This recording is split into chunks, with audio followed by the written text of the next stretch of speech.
options and things along those lines.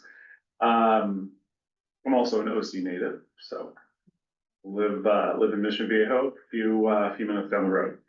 And like John said, prior to HubSpot, I was in the Salesforce ecosystem for about 10 years or so. I launched a company called Ceres Insight. So I was happy to, after that experience, I was happy to come on over to HubSpot, and it's been a good experience for sure.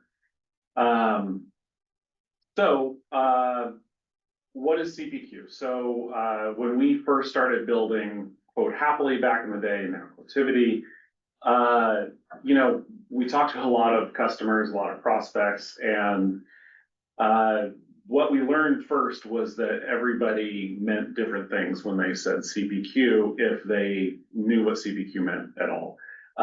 So simply, today when I describe it to people, it's the tool that sales teams use to send quotes out. Broadly, it means configure, price, and quote. So configuring means making sure that your quote includes the right products, has accurate configuration in that, including bundles and things along those lines. And then pricing, all the complexities that go into pricing and discounts and which prices customers should receive and things along those lines. And then finally sending that quote out to customers and making sure that the process continues smoothly towards collection. So before I ever heard of the term CPQ, you know, other phrases were thrown around like quote to cash and things along those lines. So yeah, that's what we do at Quotivity. That's what HubSpot CPQ is about. And as I said, you know, fits into the sales process right here in the middle. So we try to glue the sales process together from, you know, the early stages of the pipeline towards closing that deal and getting toward collection. So a lot of companies that we speak to, they're evaluating CPQs for the first time. We see companies coming from solutions as simple as a spreadsheet, and sometimes it's not so simple. Sometimes it's been a spreadsheet that has evolved over literally a decade and has gone through iterations of owners and things along those lines. Oftentimes the original owner has long since retired and moved on, but they still seem to be using the spreadsheet. So if your organization is using a spreadsheet to do your quoting, and you did that because your quotes seemed really complex and it was hard to find a system around that, I'd say start evaluating CPQs, because, you know, the world is caught up to your spreadsheet and can really do a lot more. And usually a lot of times those spreadsheets are there because they're trying to eliminate pricing mistakes. So, you know, those happen all the time, and a system like a CPQ can help to put guardrails and procedures around how that quote is created to avoid those pricing mistakes. Then certainly approvals, to make sure that everybody in your organization, all the stakeholders, are getting the approval necessary to make sure that everything is dialed in and is accurate. But I think also a lot of times companies are forced to get approval on every quote because they just don't trust what is in that document. And so I think a sign of a good CPQ is making sure that only the right quotes are going through approvals. And then, you know, there's the complexity around the products themselves. There's how long it takes to get a quote from, you know, hanging up with a customer and starting to put that quote together to when you actually send it out to them. And then how long it takes them to sign off. So if that's taking days or even hours, then, you know, CPQs can come in and hopefully make that process a lot simpler and more straightforward. And then lastly, a lot of times when these companies are building these quotes, everything is very ad hoc. they look like they're here for a HubSpot user group. Excellent. Welcome, guys. Thank you for being resourceful and finding it. I just realized I made a mistake on the address. Yeah, that's really great. Go on in. These are a little hard to buy into. Yeah. My bad. Just thought it was me. Nope, not yet. We just started, so you guys didn't miss much. Yep. And then lastly, all of these things together lead to, what I call ad hoc quoting, right? So your quotes, every single quote you send out is custom built, is a little bit different than the last one, and that leads to difficult reporting. And so all of those things together come to really answer the question of why you need that CPQ. So if you're using HubSpot, then you really have a number of different options. Today, you've got HubSpot CPQ, and Jenny and Melinda will go into a lot of detail on that. You have other third-party solutions, and those include solutions like Quotivity, where I'm from, and other third-party solutions like DealHub. And the reason I put these kind of in three different buckets is, HubSpot obviously is your first-party CPQ. It has a lot of great features.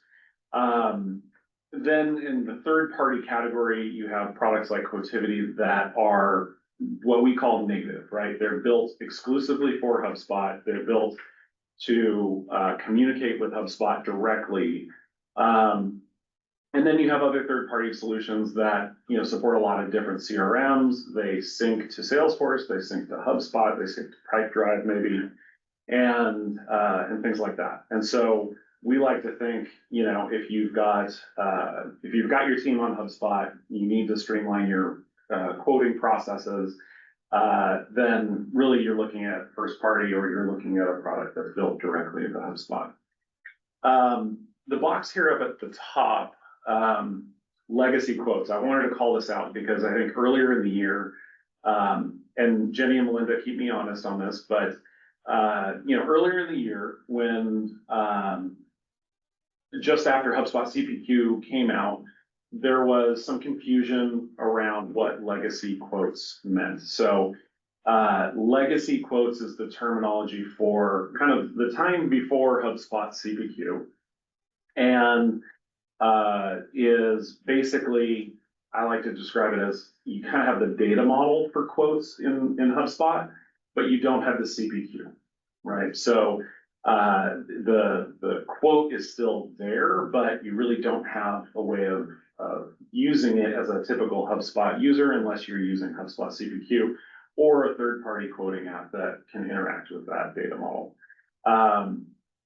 I think, as I said, toward the beginning of the year, there was a lot of confusion. I think in the months since, it's kind of dissipated, but is that a phrase you guys have heard?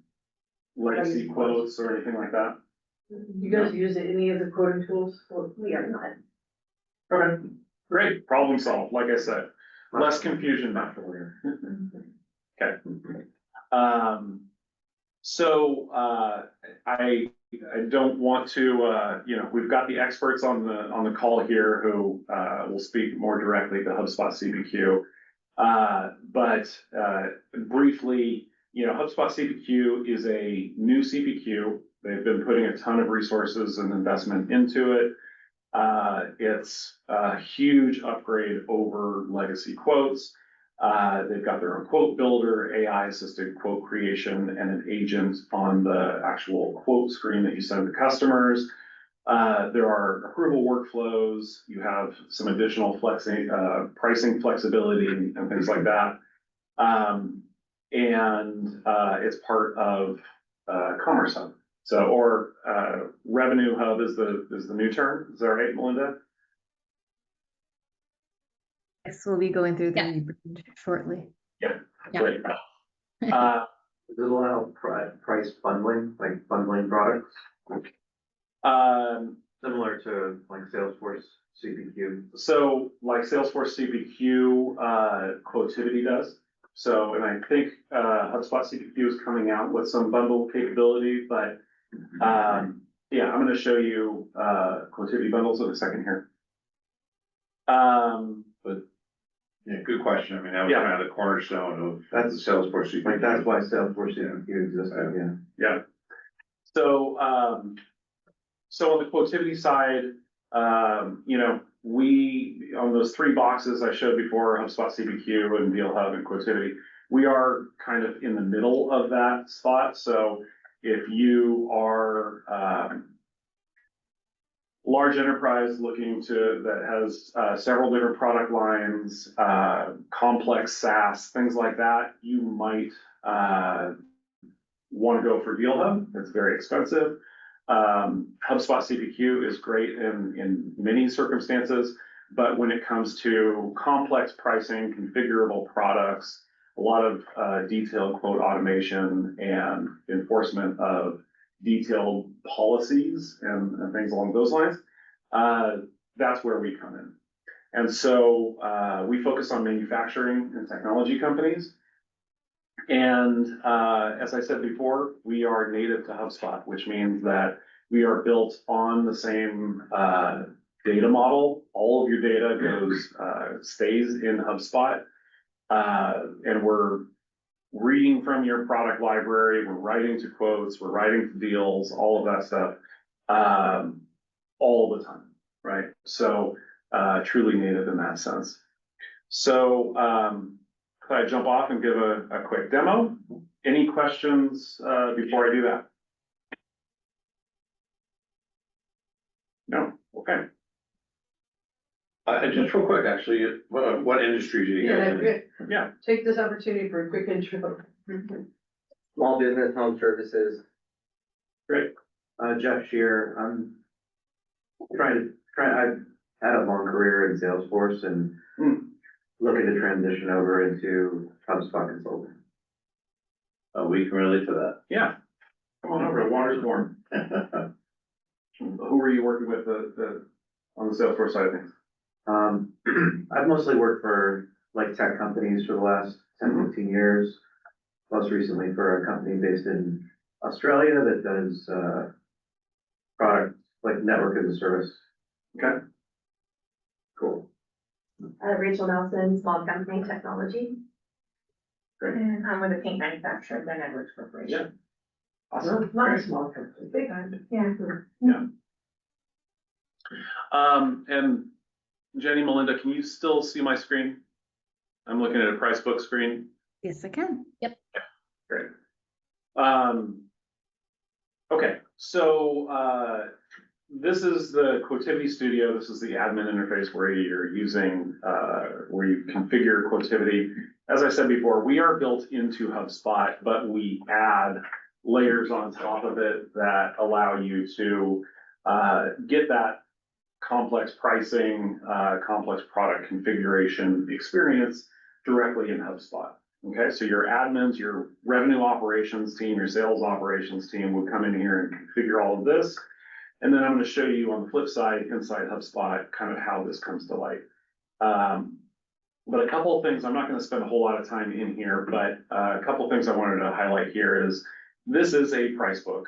If you've been in Salesforce for 30 seconds or more, you've seen price books.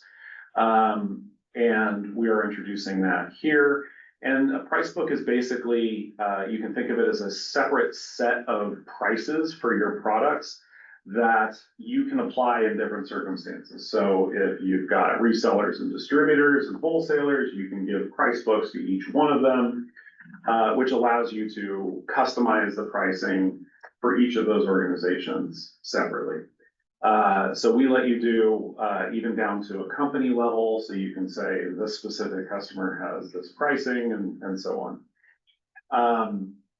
And in there, you can do things like override the pricing. So this $250 on this product down here comes from HubSpot, and that's the price that you'll see when you add that product to the quote. unless you want to adjust that price using a number of different things. So you can just set a different price, it's $250 by default, and I can say, no, I want it to be $225 in some particular case. I can also set up volume pricing. I can set a percentage increase or decrease. I can do things like a pricing table where I could say, you know, if I'm charging this monthly, it's 100. If it's quarterly, then it's 300. And if it's annually, it's 1,200. You know, something like that. So there's a lot of capability you have there. We also have things like calculated pricing, so you could define a formula that allows you to pull in different fields and detail from different objects in HubSpot to really come up with what that price is. And then in HubSpot, how that comes out is, so can you see this okay? Yeah. So when I create a quote in HubSpot, and if you didn't see before, I was just on the deal in HubSpot. I hit create new quote, which is exactly what all of your sales reps in HubSpot are already familiar doing. So you have a new quote interface. You'll see that it's already selected a specific price book. And it's done that because I've set rules for who receives that price book and who receives a different price book. And then in this case, I'm going to say Quotivity platform. I'm going to add that. And then a second after I do that, this comes up and says I'm optimizing your quote. So from the sales rep standpoint, you know, I'm just adding a product. And then, you know, what happened was it also added this other product, right? So just based on the existence of this product, it's added this product to the quote. And the price of that product is actually relative to the unit price of the previous product. So if I did something like, say, give them a 10% discount, then the price drops down to $4,500 and the implementation fee is discounted accordingly as well. And that's just based on how this is the business rules that we've set up for this particular type of product. It could be whatever you really want.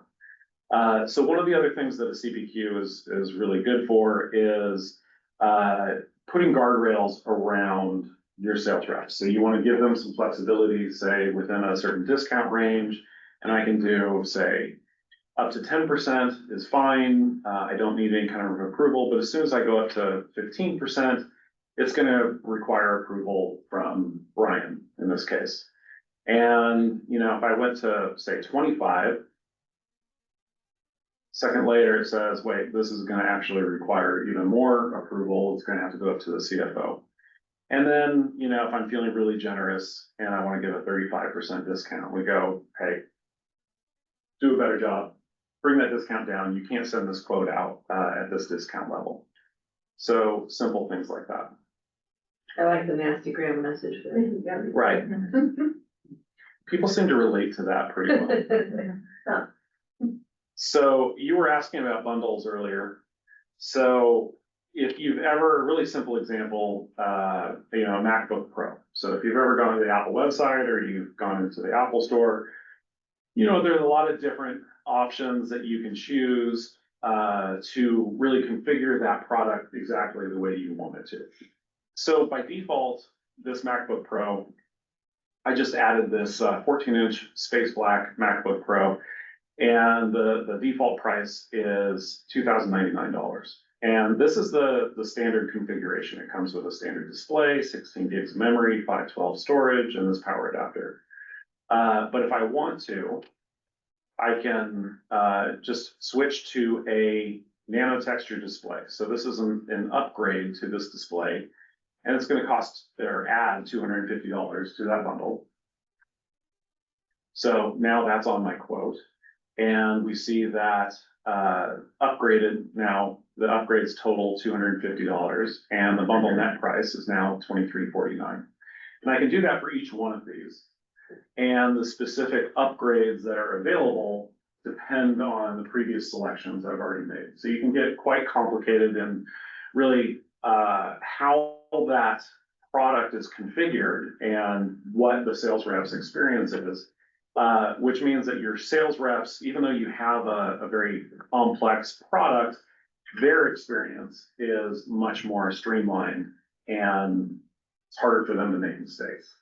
Okay? So did that look familiar? Yeah. Kind of similar to what you've seen in Salesforce. Yeah, so we're, Similar, maybe even smarter. I like that. I agree. Yeah, that Salesforce interface was pretty dated. Yeah. It's funny, you mentioned 16 years ago in Salesforce.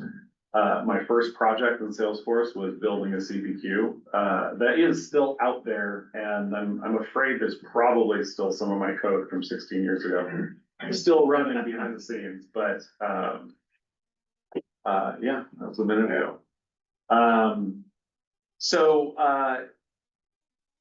Let's see, the last thing I want to show here quickly is just templating, so the queue part of CPQ. And this is a relatively recent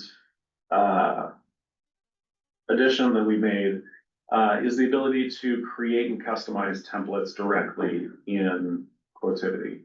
So I like to think that we took a pretty clever approach to this, which is taking advantage of HubSpot Content Hub to really drive the design of these templates. And so behind the scenes, there's actually a landing page in Content Hub where this lives, and you can tailor all of the design and the branding around what your quotes should look like. And then in Quotivity, you can customize this and do all sorts of crazy things, add a bunch of different columns, including custom code columns, which allow you to, you know, have emojis in the middle of your quote or whatever you want to do. So custom calculations, things like that. As a marketer, this appeals to me because I like to be able to make the quote be clear. The defaults are not pretty. Can you also lock some of those things down if you wanted your sales team to use a particular format? Yeah, so you can have, as you saw on the previous screen, there were kind of dozens of different templates because this is our demo environment. Yeah. But I can decide for the rep. Maybe it's a certain product line, maybe it's a certain sales team, maybe it's a certain geography, where I can assign not only the price book, but I can assign different templates, and I can drive all of that automatically, so your sales team doesn't even need to think about it. So, Question for you. yeah, So a lot of clients are services yeah, and they have statements of work. yeah. How far does your template go? As far as like a SNW? Yeah, I would say honestly, ProServe is not usually, those are usually simpler kind of quotes. So yes, you can do that. More of our customers are manufacturing and like higher tech SaaS and things along those lines. But you certainly can. Like, Yeah, because can't you put in just like a rich text section, which is typically what 100%. ProServe too, right? So yeah. I'd be putting in the whole statement of work is just a whole bunch of prose about what I'm gonna do and when and how. Yeah. So I just hit edit design. I dropped the standard HubSpot rich text module on here. I can do whatever the heck I want to. And then publish this. And then that's done. That. The changes are automatically sucked in. And we now see our lorem ipsum here, right? And so this will be published out there. The other thing that you can do with this is, this is now static text in your proposal. So this would be maybe more appropriate for like your about us kind of thing, like who is CRM Assist and stuff like that. But if you want that to be more quote driven, more deal driven, you can put those fields on the deal and you can pull in, configure this template so it'll automatically pull in the content of another field and display it there. Which you Like can a use merge rich shop. text field, you Right. can use a rich text field, which would then. Right. That's interesting. We'll need to talk more. All right, so, that's all I have, for now. We'll stop sharing my screen, but, yeah, happy to answer other questions. We're doing good on time, so maybe, well, let's answer your question first. Sure. So I'm not familiar with CPQ at all, so I'm more on the finance side. Yeah, So how does this flow in from a quote standpoint? How would it flow into our accounting system, just through an integration and create a sales order or? sure, so, yeah, so do you have like NetSuite or something along those I lines? have QuickBooks. Okay, yeah. So we are built on the standard HubSpot data model. So if you have the HubSpot to QuickBooks integration, We don't yet, but we're thinking towards that. yeah, there is one, and I'm sure there's more than one. And you can just turn it on and you pull it in. And because we're built directly into HubSpot and we're creating those quotes, which write to deals, Mhm. then it just works naturally. That's perfect. Yeah, so you want basically deal invoice. Mhm. Yeah. Right. There's a couple hot tips on that particular integration related to who the two is on your quote itself. And whether or not that will go, or invoice also. If it matches the right person in QuickBooks, so Yeah. just be aware of that. Yeah, I've seen that with other things, so. I have a couple of questions. How long has this functionality been available and like just generally, like how many customers are Quotivity using it now? in particular, about 2.5 years. We've got over 100 customers. You might have a more up-to-date number. Yeah, I'd say over 100. just curious. Yeah, I don't know exactly. And then around pricing, looks like the pricing started at like 5K. Yeah, so Are easy, there like more granular, yeah, larger, you know? so easy way to think about it is about $5,000, or sorry, $1,000 a user. So for our enterprise tier, which is what most of our customers get, it's, we have a minimum seat count of 10. And that gives you everything that we have.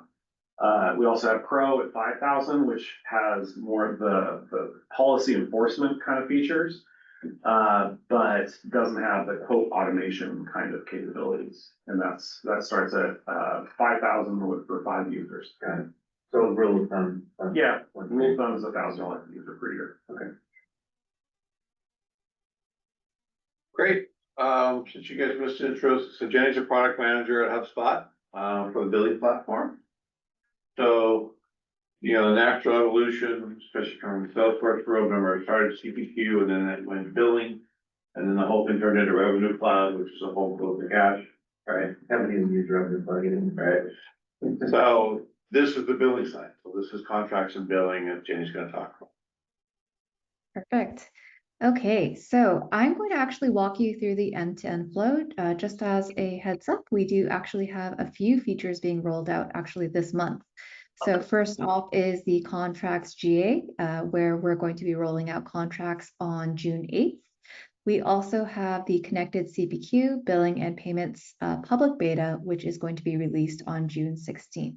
So what I'm going to be doing is demoing the end-to-end flow for Revenue Hub, the quotes to cash experience, kind of just from the beginning to the end. At any point in time, feel free again to ask any questions, but I'll just be going through a deal record right here and just creating a quote from this deal. So you can see here that I have a few options here. I'm going to go ahead and create this quote. Oh, actually, sorry, I look like I picked the wrong deal. Let me go ahead and just create a new one entirely. That's the, yeah. Okay, so I'll create a new deal. Let's just say that it's the OC Hug deal. I'm going to create it from here and just create my, oh, Sorry, folks, I appear to have lost my template, and I thought that it was just because of my settings, but I'm not quite sure what happened here, so. The law of demos has failed me here. Let's go Never ahead. fails, so never fails to, What might actually help is actually just testing in QA, because it looks like someone deleted a quote template from me. Okay. I understand.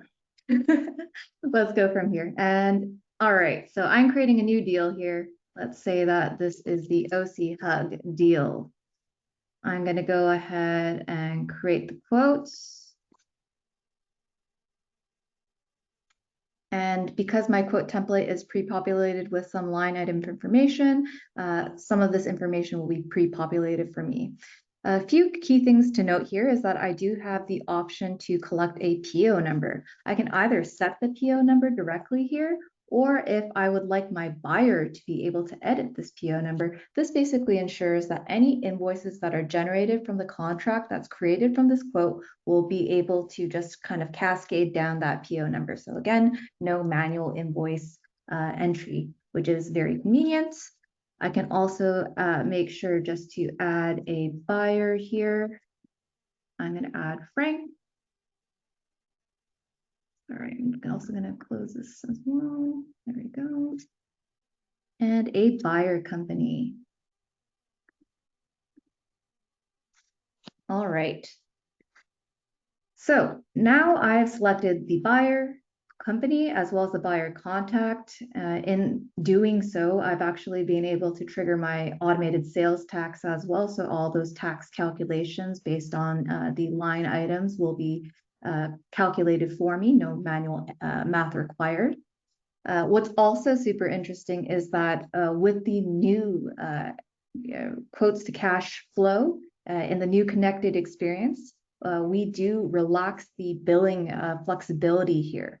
So not only can I have a mixture of one-time and recurring line items, if I want to have a mix of annual as well as monthly line items in the same contract, or if I wanted to have one-time line items billed at the beginning and at the end of the contract, I have the flexibility to do so.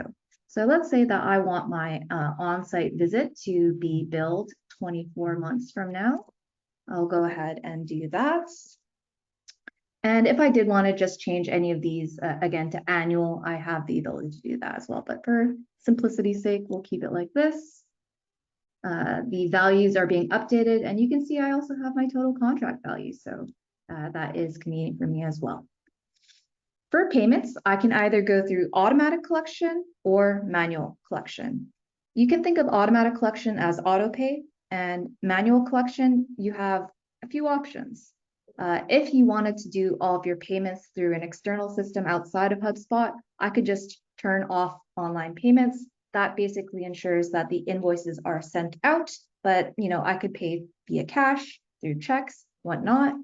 Or if I turn online payments on, this just ensures that I collect a payment method each time you go through checkout for each invoice. That might be helpful if you have less frequent billing for large amounts and you just want to make sure that you collect the correct payment information for that year, as an example. But for demo's sake, I'm going to go through the auto pay flow and we'll go from there. Okay.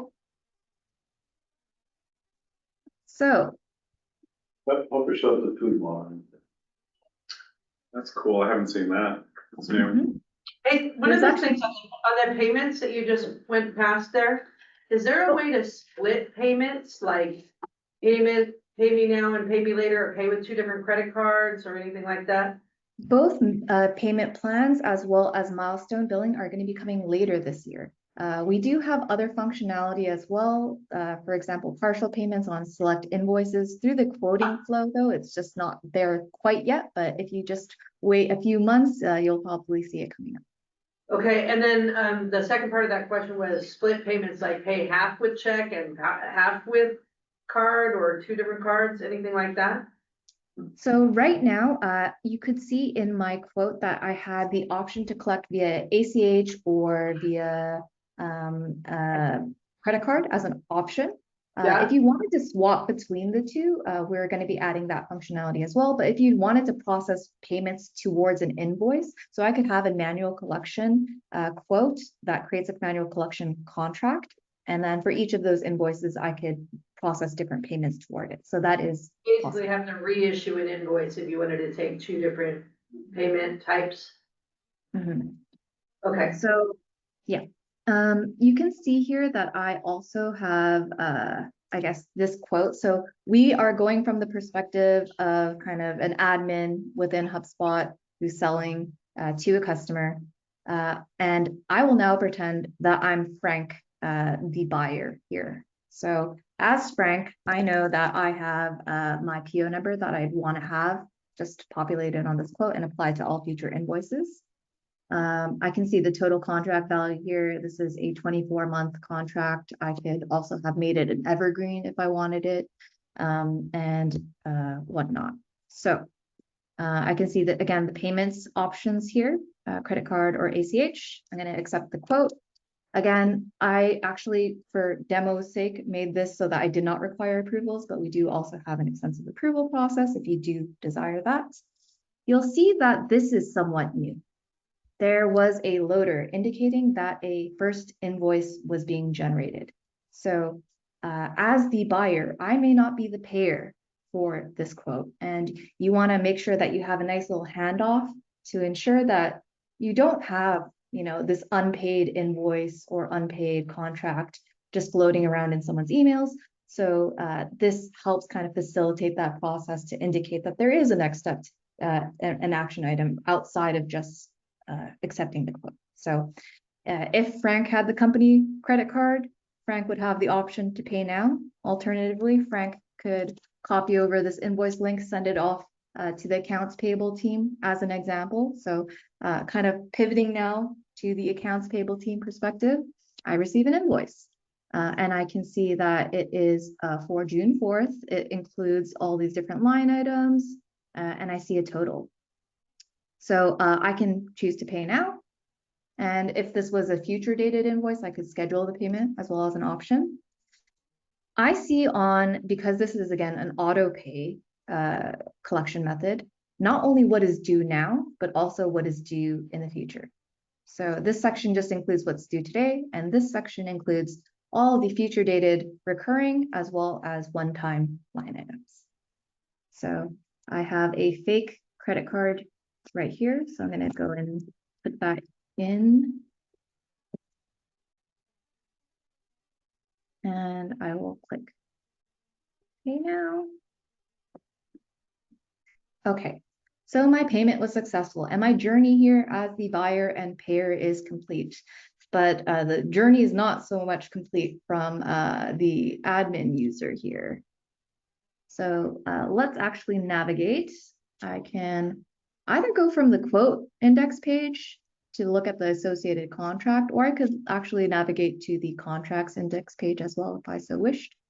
But this is also very net new. And again, this is coming out on June 8th through to any HubSpot Commerce Hub customer.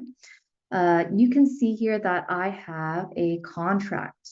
I have insight as to when this contract is going to end, the total billed amount to date, the total contract value, the start and end date. So if I wanted to have, for example, workflow that automatically emailed my buyer and payer, a month before this contract terminates to inform them that, maybe they want to process a renewal, that automation can be very easily done.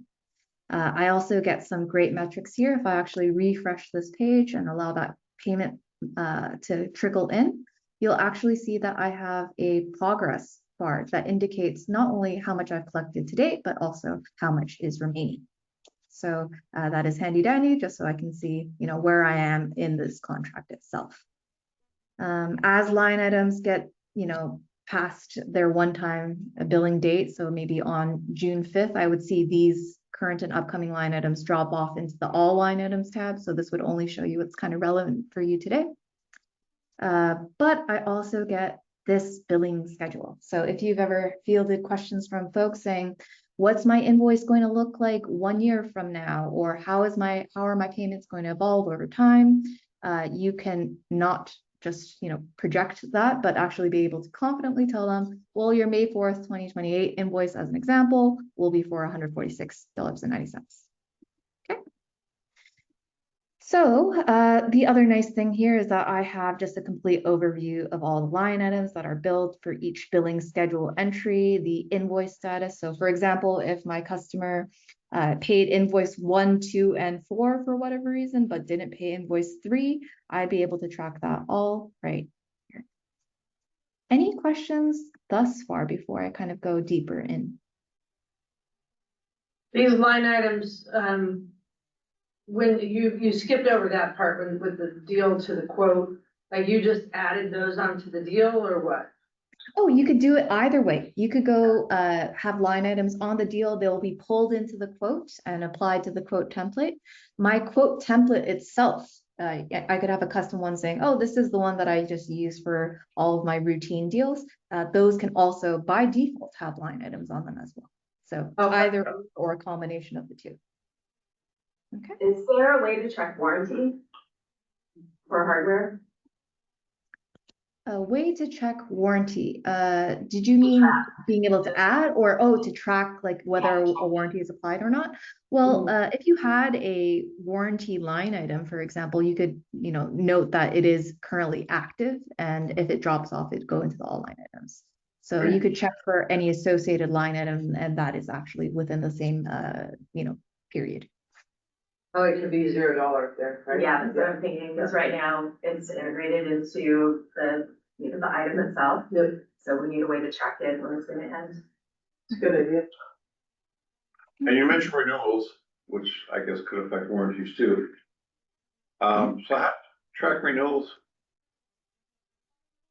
Could you, sorry, what was the last question you asked? Maybe it's a question for both of you. So, renewals could be another deal. Yep. It could be another quote. It could be an auto renewal. It could be. Jenny's answer will be my answer. So we plan on using the HubSpot contract object, just like we do everything else that HubSpot builds on. So we've been eagerly anticipating everything that you're seeing on this contract object as well. I've been super impressed with the team that's building this. Okay. Yeah, and I'm actually going to be demoing the change quote process. So hopefully this will answer some of the questions around how does the change quote reflect itself on a contract? Does it create a new deal, whatnot? You can all follow along here, but I could hypothetically just associate this with an existing deal, this change quote that I'm going to be creating, or I could create a net new deal. So I could say that maybe this is a OC Hub upgrade. Okay. What I'm going to do is actually say that maybe there's a mid-cycle change here. Maybe halfway through the month, my customer is actually very happy with the product and they decide that they would like to make some changes. I'm going to go ahead and also click prorate here as an example. The dreaded co-term. Okay, so I have the ability to modify anything that has not already been billed to date. So that includes recurring as well as future dated one-time line items. So you can see that on-site visit that was kind of delayed for 24 months. I could, for example, cancel this line item if I needed to. I could also, for example, add new line items or change the quantity. So let's say that this customer is very happy with my software, so they'd like to purchase additional quantities.